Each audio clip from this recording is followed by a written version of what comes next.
공개석상에 거의 모습을 드러낸 적이 없었던 블라디미르 푸틴 러시아 대통령의 두 딸이 상트페테르부르크 국제경제포럼에서 연사로 나서가지고 러시아 정치계에 화려하게 데뷔를 했습니다. 이를 두고 벌써 이 푸틴의 후계자 작업이 시작된 것 아니냐, 이런 분석들이 나옵니다. 갈수록 북한 닮아가는 러시아. 여기에 대해서 Y타임스가 파헤쳐봤습니다. 지금 시작합니다.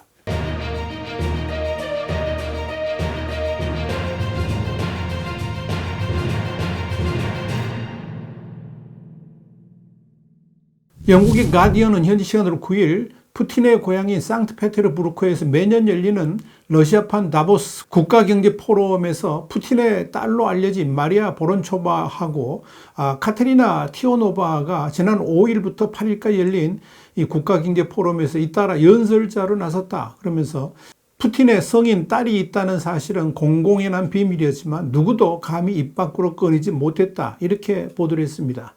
가디언에 따르면 이 큰딸인 보론초바는 유전학 및 소아 내분비학 전문가로 바이오 경제학을 주제로 한 토론의 좌장을 맡았습니다. 또 러시아 과학진흥협회를 대표해서 지난 7일 생명공학 혁신 등에 대해 연설을 했습니다. 그리고 작은 딸인 티오노바는 지난 6일 군산복합제의 기술 주권 보장과 관련한 영상 강연을 했습니다.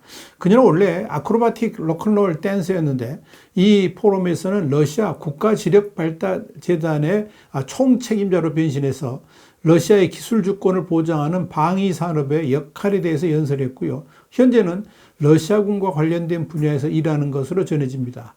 이 티오노바는 이날 영상 강연에서 국가의 주권은 최근 몇 년 새 중요한 논제 중 하나이며 러시아 안보의 기초라 그러면서 기술 주권을 증진하기 위해서 이 국방 부분이 해야 할 일에 대해서도 언급한 것으로 알려졌습니다.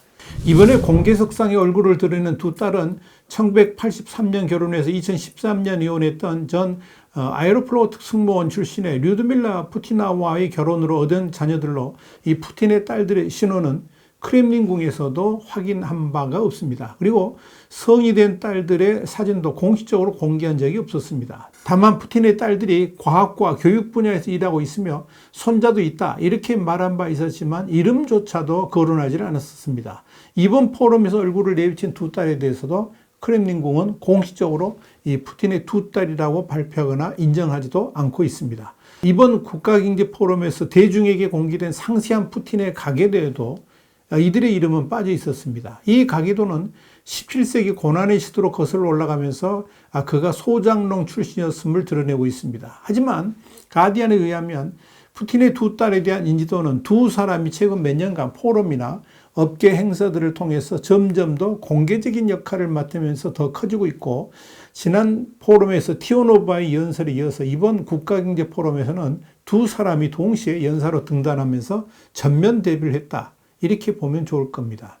이들은 또 2022년부터 우크라이나 사태로 미국과 영국의 제재 대상에 올라가 있습니다. 전문가들은 푸틴 대통령의 재산 중 일부가 가족들의 이름으로 숨겨져 있다고 추정하고 있습니다. 지난 2월 옥중에서 사망한 러시아 반정부 운동가 알렉사이 나발리의 반부패 재단은 지난 1월 보론초바가 2019년에서 22년 사이 의료회사 직원으로 1천만 달러 한 140억 원 이상을 벌어들였다라고 주장한 바 있습니다.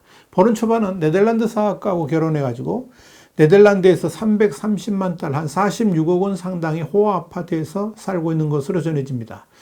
또 티오노바는 러시아 재벌인 키릴 사말로프와 결혼해서 프랑스 비아리치에 방 8개짜리 빌라를 수백만 달러에 매입한 것으로 알려져 있습니다. 티오노바 부부는 이후 이혼을 했습니다. 그렇다면 푸틴이 그동안에 꽁꽁 숨겨왔던 두 딸을 국가경제포럼에서, 그것도 경제를 주제로 전면에 등장시키는 의도는 과연 뭘까요? 여기에 대해서 블룸버그는 지난 5일 이번 국가경제포럼이 크렘린궁 고위 관리들의 2세를 위한 쇼케이스가 되고 있다, 이렇게 분석을 했습니다. 또한 크렘린궁 출신의 정치 분석가인 에베고니 민첸코는 러시아 권력 구조를 다룬 구소련 정부 체제에 대한 보고서 정치국 2.0에서 대표적인 정치 엘리트의 공주들이 부상하기 시작했다, 이렇게 짚었습니다. 한마디로 정치 엘리트로서 경력을 쌓기 위한 행보가 시작되었다라고 평가를 한 겁니다. 미국 국제전략문제연구소 CSIS의 마리아 스네고바야 선임연구원도 후계자에 대한 점진적인 권력 이양이 일어나고 있다, 이렇게 진단을 했습니다. 그도 그럴 것이 러시아 국가경제포럼이 우크라이나 전쟁 전에는 에마뉴엘 마크롱 프랑스 대통령, 시진핑 중국 국가주석, 앙겔라 메르켈 전 독일 총리 등 세계적인 지도자들이 연사로 참여하기도 했던 이 명망 있는 회의체였기 때문입니다. 이번 포럼에도 서방의 지도자들이 불참하게 되자 러시아는 이를 대처하기 위해서 남미, 아프리카, 인도, 중국 정부 관계자들을 섭외를 했습니다. 그러면서 짐바브웨 에머슨 음낭가과 대통령과 볼리비아의 루이스 아르세 대통령이 올해 주빈으로 참석을 했습니다. 심지어 탈레반 대표단도 러시아에서 공식적으로 금지된 조직임에도 불구하고 참석을 했습니다. 지난 2022년 11월 5일 영국의 더 타임스는 푸틴 대통령은 러시아를 서서히 북한으로 바꾸고 있다 하는 제목의 칼럼을 통해서 이 러시아의 북한화라는 표현을 등장시켰습니다.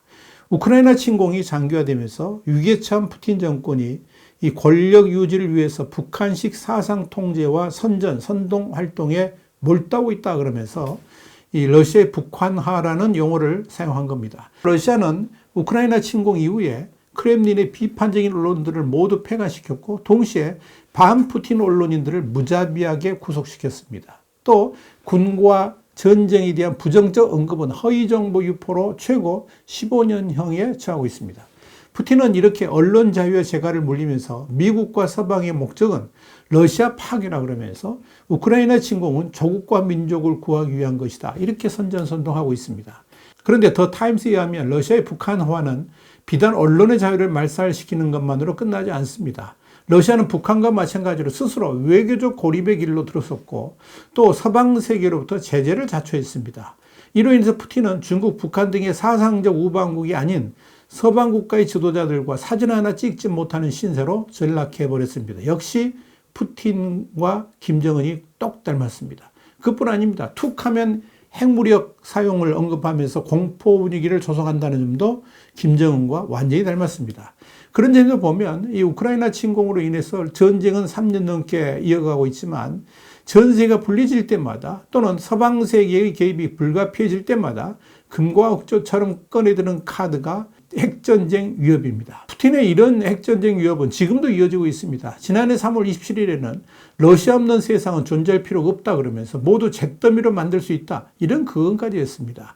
이렇게 푸틴이나 김정은이나 제정신이 아니죠. 나 혼자만 죽진 않겠다. 이런 무례배식 협박을 이어가고 있습니다. 그러다 보니까 내놓을 게 그것밖에 없으니까 핵밖에 없으니까 그런 것 아니냐. 이런 측은함마저 낳게 만듭니다. 그런데 러시아와 북한이 닮아가는 것 중에 놀라운 점 하나는 둘 다 지나치게 중국의 의존적 국가가 되었다는 점입니다. 지금 러시아 경제는 중국 없이는 유지될 수가 없을 정도가 됐습니다. 그러다 보니까 러시아는 이미 중국의 속국이 되었다 이런 말까지 나올 정도입니다. 심지어 서방 국가의 제재가 이어지면서 이젠 생필품마저도 중국으로부터 수입을 해야만 살아갈 수밖에 없는 처지가 됐습니다. 이 역시 러시아의 북한화라고 할 수 있을 겁니다. 지금 러시아는 중국의 지원 없이는 한 달도 버틸 수 없는 최약체 국가로 추락을 했습니다. 이런 양국 간의 관계를 그대로 노출시킨 것이 최근의 중러 정상회담입니다. 2박 3일의 국빈 방문을 했음에도 베이징에서 보낸 시간은 단 하루, 그것도 회담 시간은 3시간도 채 되지 않았습니다. 그리고 푸틴은 쫓기다시피 하얼빈으로 가서 별 의미 없는 행사에 참석하는 것으로 중국 방문이 마무리됐습니다. 이로써 러시아의 북한화는 확연하게 증명이 됐습니다. 괜한 영토 욕심으로 우크라이나를 침공한 것이 러시아의 북한화를 초래한 결정적 순간이 된 겁니다. 이로써 러시아는 북한과 마찬가지로 중국의 눈치를 보는 나라가 됐고, 이를 다른 말로 표현하자면 북한의 김정은이나 러시아의 푸틴 모두 중국 시진핑의 손아귀에 놓여 있다. 이렇게 보면 될 겁니다. 이것이 러시아의 현재 위상이고 또한 러시아가 얼마나 몰락했는지 그 처지를 대변해 줍니다. 이런 러시아가 이젠 후계자마저도 북한을 닮아가고 있습니다. 김정은의 후계자로 딸 주애가 거론되는 것 같이 러시아도 푸틴의 후계자로 푸틴의 두 딸이 권력의 후계 구도로 부상하고 있는 것입니다. 그러나 이런 러시아의 북한화가 어떤 결말을 낳게 될지는 이미 북한이 우리에게 보여주고 있습니다. 러시아는 이미 자본주의의 맛을 본 국민들이 대다수입니다. 그런 나라를 북한화를 통해서 확고한 전체주의 국가로 만들어 가겠다고요? 참 푸틴의 꿈도 야무집니다. 그 말은 푸틴의 마지막 날도 그리 멀지 않았다는 것을 말해주는 것입니다. YTN 정세분석이었습니다. 감사합니다.